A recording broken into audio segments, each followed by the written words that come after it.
The Nintendo Switch, is it their best system? I wanted to have a brief discussion to highlight some of the positives and negatives of Nintendo's current gen system, of course being the Switch, to see overall if it's the best system that they've released so far. It's certainly the most powerful and has the most features compared to all the systems released before it, so by that logic, it's probably the best. As any avid video gamer will tell you though, just because it's the newest system for a console maker doesn't necessarily make it the best. Now first let's go over some of the negatives. And of course the biggest negative I can think of for the Nintendo Switch is Joycon Drift. Now ask yourself, has there been any other Nintendo system that has had a controller or anything that has had that before? Now for me, the 3DS has that circle stick, which is by far the weakest joystick type peripheral that not only Nintendo has had, but also any system. It's by far my least favorite way of controlling a Nintendo game. Now the Nintendo 64 joystick, it can get worn out thanks to games like Mario Party and really heavy sessions of Smash Brothers. Same thing with GameCube joysticks. They've gotten pretty worn down. My Nintendo Wavebird, the joystick itself is pretty worn down to it's literally deteriorated away. But to my knowledge and just general use, never had that kind of issue before with a Nintendo controller scheme. And I've put in hundreds and hundreds of hours on each of my Nintendo systems, many hundreds being into the various Smash Brothers games on the systems that they've been out. And the Smash games in general are notorious for beating on these controllers. So Joycon Drift definitely is a major issue. I know there's going to be a potential class action lawsuit, rightfully so, just due to this being so pervasive. I had it on my old Switch before I got my OLED, and I've had it, even the OLED, and I've only had that for about 3 to 4 months, have a couple signs of the Joycon Drift already with. But even with that large negative, the Switch does have a lot of positives. Number one, of course, being portability. Out of the Game Boy, Game Boy Color, Game Boy Advance, DS, and 3DS, those systems, of course, had that, but nowhere near the power that the Switch has. And, of course, the trade-off to that power is the battery life. You can't beat the original Game Boy systems with the 10 to 20 hours of battery, whereas the original Switch, the non-red box, you'd be lucky if you got like 4 hours, especially if you were playing a game like Breath of the Wild.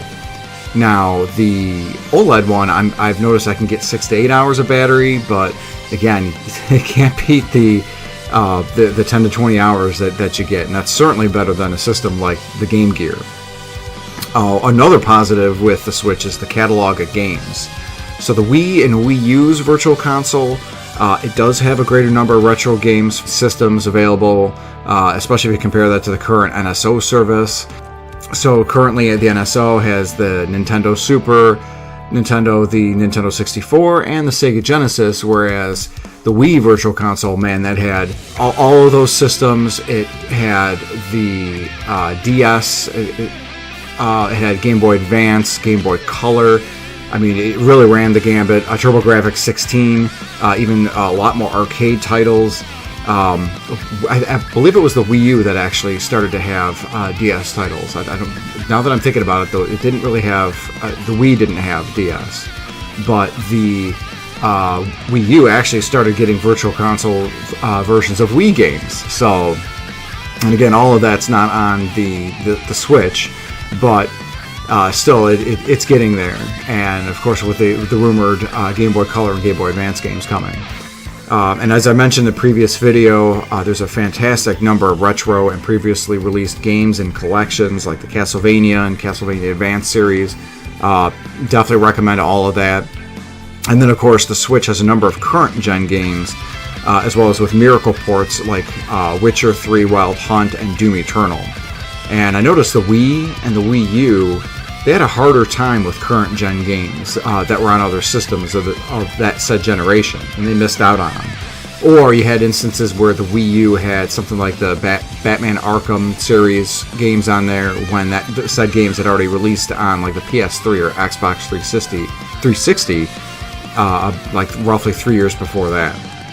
or oddball things like Call of Duty on the Wii.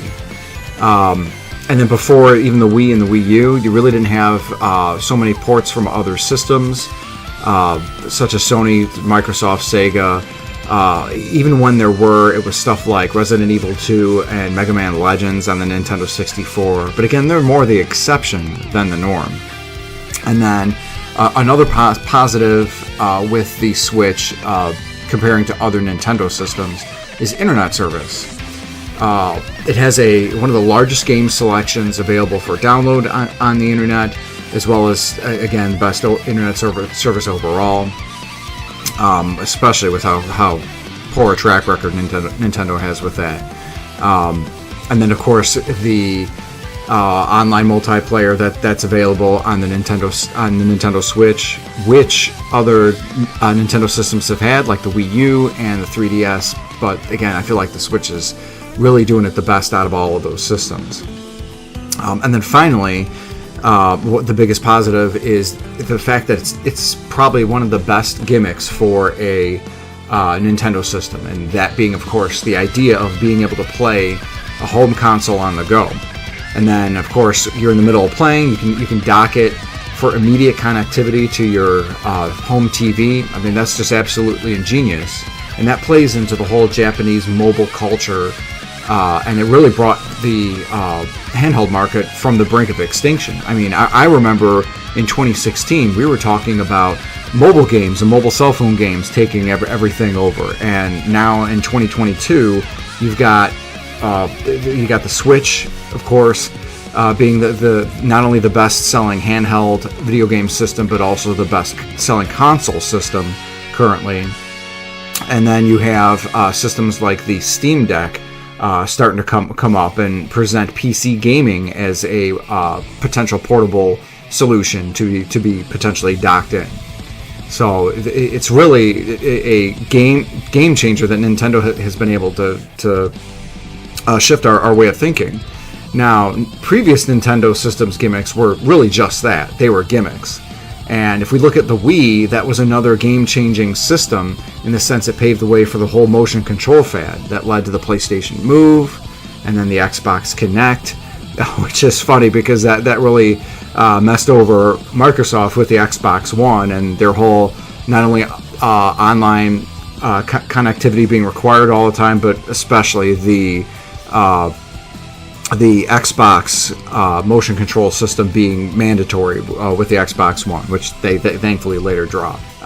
So you had that as a motion control fad, and yeah, the Joy-Cons still technically have that today, but it's not near as required, thank goodness. I'm not a fan of that fad overall. You got the 3DS taking advantage of the 3D fad, which is to credit Nintendo, it was really great because you didn't need to have glasses for that, but you could tell that ended up being a fad, especially at the end of the 3DS life when Nintendo offered systems like the new 2DS, where it's a great looking system, but it just is totally lacking the 3D functionality. And then, of course, Nintendo pulling an old idea from their old Game & Watch series to line up with their original DS, the dual screen, which that still remains to be one of Nintendo's top-selling systems. And so beyond that, Nintendo, they were focusing more on increasing technology to supply games and instead had gimmicky structures to their system. So they're increasing the technology from the NES to the SNES to the Nintendo 64 to the GameCube, but there were like gimmicks in between, with each of those individual systems. Of course, Nintendo, you have the gimmick of saving the video game industry, but really selling it not as a video game console, but as a toy, especially marketed and placed in the boys section of stores like Toys R Us. You got the Super Nintendo adding four more buttons to it, the L, R, X, and Y, and just a whole greatly improved graphics and especially audio. And then you got the 64 with the crazy three-armed controller. And then finally the GameCube with it being basically a lunchbox, a purple lunchbox. Nintendo deciding they're going to go to the CD format, but it's Nintendo being Nintendo, and they have to have the small mini discs. So now I personally, my personal ranking or thoughts on this is that the Nintendo Switch is a very very close second place to the SNES as the best all-time Nintendo system. I have a very large set of nostalgia goggles for the SNES because it genuinely had a great catalog of games. The audio on it was fantastic at the time, which I preferred the SNES's audio over the Sega Genesis / Mega Drive. And then you compare that to the Switch, and I've used the Switch, the Nintendo Switch's portability time and time again whenever I'm traveling for business and personal trips. It also, as I mentioned before, has a great catalog of games, both current and previous, and all of the current tech, the current generation tech features like Bluetooth, multiplayer, internet access, and everything. It's just awesome. My only wish now is that the next Nintendo system, which I'm guessing is going to be the Super Nintendo Switch, that it'll be fully backwards compatible with all of this current Switch's game catalog. That's my hope and dream. One of my favorite YouTube content creators I like to follow, MVG, Modern Vintage Gamer, he had said that it is possible to backwards compatible a lot, if not all, of the titles that are on the Switch, but there are additional patches that would need to be applied to nearly all of the titles. So that would be my thought. I know that the OLED docks, I think they're DLSS and 1440 capable, so technically I guess if the Super Nintendo Switch would have that to be able to replicate 4K gaming, then Nintendo would be in good shape with that, even with the OLED dock structure. But what do you guys think? Do you think the Nintendo Switch is Nintendo's best system? And I'm relying on the old dogs like myself, those that have had the experience of playing all of the Nintendo systems. Just let me know what you think on this, and even the newer players. I know y'all have played the Nintendo Switch, and if you've played any of the systems before that, like the Wii or the Wii U, maybe your parents have had that, or cousins or whatever. Let me know what you think in the comments section, and feel free to like and subscribe for more game-related content. Thanks, everybody, and have a great day.